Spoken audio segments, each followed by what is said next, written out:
हैं। लेकिन जम्मू कश्मीर की सुरक्षा पर यह बैठक क्यों हो रही है, कौन कौन से वो खास मुद्दे हैं, वो हम दर्शकों को जल्दी से बता दें। दरअसल 4 दिन में जो 4 आतंकी घटनाएं हुई हैं वो भारत सरकार के जहन में है और इन 4 दिन की 4 आतंकी घटनाओं को लेकर हमें ये भी देखने और समझने की जरूरत है कि गृह मंत्रालय इस पर नजर बनाए हुए है। लगातार हो रहे आतंकी हमले एक बड़ा रीजन है जिसके चलते दिल्ली में हाई लेवल मीटिंग हो रही है। साथ ही साथ सेना पर आत्मघाती हमले का अलर्ट भी है। इन्हीं तरह के हमलों का अलर्ट जिसका जिक्र अभी अजय जांडियाल भी कर रहे थे, हमलों के अलर्ट को देखते हुए ये मीटिंग जरूरी, यानी कि बड़ा एक्शन, सर्जिकल स्ट्राइक या स्ट्राइक क्या होने वाला है। साथ ही साथ जम्मू कश्मीर में विधानसभा इलेक्शंस भी होने हैं और ये सितंबर से पहले होने हैं, यानी कि हालात सामान्य करने बहुत ज्यादा जरूरी हैं। और जो सबसे नजदीक है वो अमरनाथ यात्रा है जिस पर आतंकी खतरा बना हुआ है। इन सभी रीजंस के बीच में 20 जून जो कि उससे पहले है, पीएम मोदी का जम्मू कश्मीर का दौरा है, उस पर भी निगाहें और इसीलिए ये हाई लेवल मीटिंग चल रही है। रक्षा से जुड़े हुए जितने भी अधिकारी हैं वो इस मीटिंग का हिस्सा हैं और इस मीटिंग में गृह मंत्री अमित शाह इस मीटिंग की अध्यक्षता कर रहे हैं। कौन कौन इस मीटिंग में शामिल है ये आप जान लीजिए। देखिए, गृह मंत्री अमित शाह की अध्यक्षता में तो ये मीटिंग हो ही रही है। एनएसए अजीत डोभाल इसका हिस्सा हैं, एलजी मनोज सिन्हा इसका हिस्सा है, जम्मू कश्मीर के उपराज्यपाल। साथ ही साथ सीआरपीएफ के अधिकारियों को भी इस मीटिंग में रखा गया है।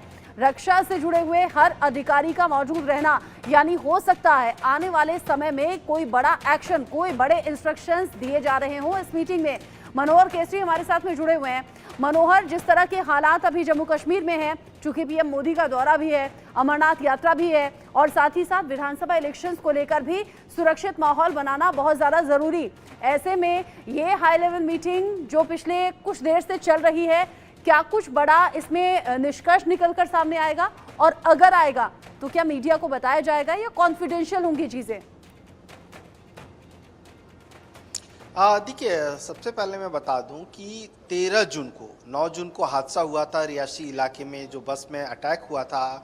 उसके बाद 13 जून को प्रधानमंत्री नरेंद्र मोदी ने खुद एक बड़ी समीक्षा बैठक की थी और उसके बाद केंद्रीय गृह मंत्री से भी बात हुई थी। उस बैठक में मनोज सिन्हा से भी पीएम ने बात की थी और सबको एक आदेश दिया गया था। उसके बाद 16 जून यानी शुक्रवार को ही गृह मंत्री ने एक यहाँ पर गृह मंत्रालय में एक बड़ी बैठक की जिसमें पैरामिलिट्री फोर्सेस, सीआरपीएफ के आला अधिकारी मौजूद थे। और उसके बाद आज जो बैठक हो रही है ये टॉप मोस्ट जो सुरक्षा अधिकारी हैं उनके साथ बैठक हो रही है। आर्मी चीफ मनोज पांडे मौजूद हैं और डेजिग्नेटेड आर्मी चीफ जो 1 जुलाई से नए बन जाएंगे, उपेंद्र द्विवेदी, वो भी मौजूद हैं। मतलब आप समझ सकते हैं कि इस बैठक का लेवल कितना हाई है और मनोबल सेनाओं का हाई है कि आप देखिए कि जम्मू कश्मीर पुलिस को खुली छूट दे दी गई है। अब बात रही कि इस बैठक में क्या कुछ निकल करके आ सकता है।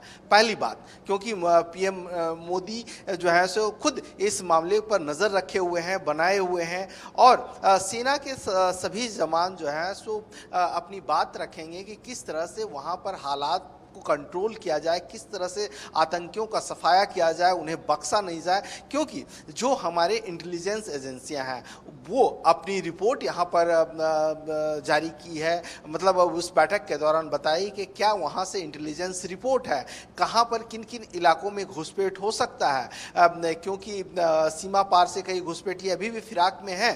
तो पाकिस्तान को मुंहतोड़ जवाब देने के लिए, उन आतंकियों को करारा जवाब देने के लिए एक समग्र प्लान जो है, एक इंटीग्रेटेड प्लान यहाँ पर बनाया जा सकता है। दूसरी बात है, प्रधानमंत्री नरेंद्र मोदी जब 20 जून को वहाँ जा रहे हैं, उनकी सुरक्षा को लेकर के किस तरह से हम तैयारी करें, किस तरह से आर्टिफिशियल इंटेलिजेंस का इस्तेमाल किया जाए, किस तरह से वहाँ एनएससी या लोकल पुलिस हो, किस तरह से पैरामिलिट्री फोर्सेस को तैनात किया जाए, इसे लेकर के चर्चा होगी। और उसके बाद अमरनाथ यात्रा जो आतंकियों के आतंकी साया मंडरा रहा है, क्योंकि लगातार गतिविधियां बहुत ज्यादा बढ़ी है। सेफ्टी सिक्योरिटी देखनी है, वहां श्रद्धालु सेफ सिक्योर रहे हैं, पीएम मोदी का दौरा भी है, विधानसभा इलेक्शंस भी हैं, ये सभी बातें ध्यान में रखी गई हैं अजय। लेकिन मीटिंग्स का दौर तो इससे पहले भी चलता रहा है, लेकिन ये जो मीटिंग अभी जिसके बारे में मनोहर केसरी जानकारी दे रहे हैं, वहां पर एनएसए अजीत डोभाल भी हैं, एलजी मनोज सिन्हा भी हैं, वहां पर सीआरपीएफ के अधिकारी भी हैं, रक्षा से जुड़े हुए हर अधिकारी मौजूद हैं। इसका मतलब कहीं ये तो नहीं, चूंकि चुनाव के दौरान लगातार पीओके का जिक्र हुआ है, कहीं कोई बड़ा एक्शन तो नहीं होने वाला है?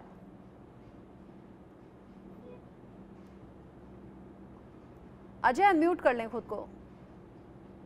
जी देखिए, बिल्कुल बड़ा एक्शन जो है वो जरूरी भी हो जाता है। देश भर से इस चीज की मांग उठ रही है, क्योंकि जब पाकिस्तान निहत्थे यात्रियों को, जो बाबा बर्फानी के, बाबा भोले के दर्शन के लिए आया था, ऐसे लोगों को निशाना बनाएगा, गांव के भीतर रहने वाले मासूम बच्चों पर, लोगों पर जो है फायरिंग श्रीनगर में की गई, ये साफ दर्शाता है कि पाकिस्तान की बौखलाहट कहाँ है। मगर भारत कहीं ना कहीं, आपको बता दूं कि वो पुराना भारत नहीं है, लाचार नहीं है, वो की चुप रहेगा।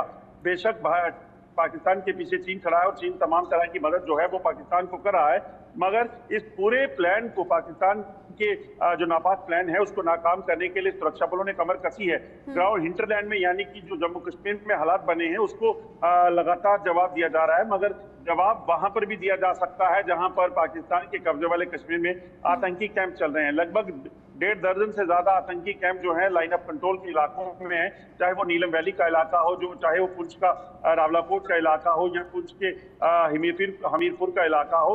ये मीरपुर और ये आसपास के जो इलाके हैं, यहाँ पर कई ऐसे कैंप हैं आतंकियों के, जहां पर उनको ट्रेनिंग दी जाती है और पाकिस्तानी आर्मी इन कैंपों को खुद चलाती है, और जब भी मौका मिलता है वो घुसपैठ करने के लिए यहाँ तैयार हो जाते हैं। और पिछले कुछ समय में जो ड्रोन की हरकतें हुई, ड्रोन का इस्तेमाल किया गया और उसके जरिए यहाँ पर हथियारों और कैश को भेजने का सिलसिला शुरू हुआ है सरहद पार से।